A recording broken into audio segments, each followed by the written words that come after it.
Hello everyone, welcome back to my channel. আমার ছোট্ট একটা মিনি ব্লগে সবাইকে স্বাগত জানাই। তো অনেকদিন পর একটা মিনি ব্লগ নিয়ে এলাম, তো তোমরা পুরোটা লাস্ট পর্যন্ত দেখতে থাকো।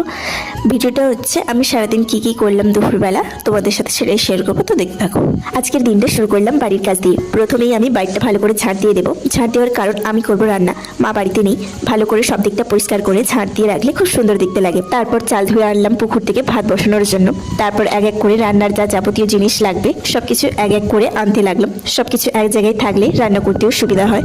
তারপর রান্না করার জন্য উনুনে বসিয়ে দিলাম ভাতের হাঁড়ি ও কড়াই। সবকিছু নিয়ে আসা কমপ্লিট হতে বসে পড়লাম আলু ভাজার জন্য। আলু কাটতে তারপর ছোট্ট ছোট্ট করে আলুগুলোকে কেটে রাখছি যাতে তাড়াতাড়ি ভাজা হয়ে যায়। আলু ভাজার আলুগুলো কাটা হতে বসে পড়লাম উনুন ধরানোর জন্য। একে শীতকাল, তার উপর হচ্ছে প্রচন্ড বাতাস, আর বসেছি বাইরে রান্না করতে। তারপর কড়া গরম করে দিয়ে দিলাম সর্ষের তেল। তারপর দিয়ে দিলাম রাখা আলুগুলো, একটু নাড়াচাড়া করে পরিমাণ মতো হলুদ নুন দিয়ে দিলাম। তার সেদ্ধ হওয়ার জন্য একটু ঢাকা দিয়ে দিলাম। ওদিকে আলুটা সেদ্ধ হতে হতে এদিকে বেগুনটা কেটে নেব। তারপর বেগুনগুলো কাটা হতে ভালো করে ধুয়ে নিলাম। তারপর তাতে দিয়ে দিলাম পরিমাণ মতো হলুদ গুঁড়ো, লঙ্কা গুঁড়ো, নুন। সবকিছু দিয়ে কমপ্লিট হতে ভালো করে বেগুনগুলো মাখিয়ে নেব।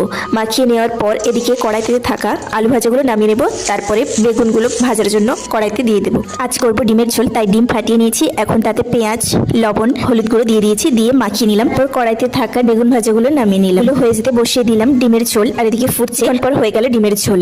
আজকের মতো ভিডিওটা এখানেই শেষ করছি। এভাবেই আমার আজকের দুপুরটা কাটলো রান্নাঘরে। ভিডিওগুলো ভালো লাগলে একটা লাইক করে পাশে থেকো। টাটা।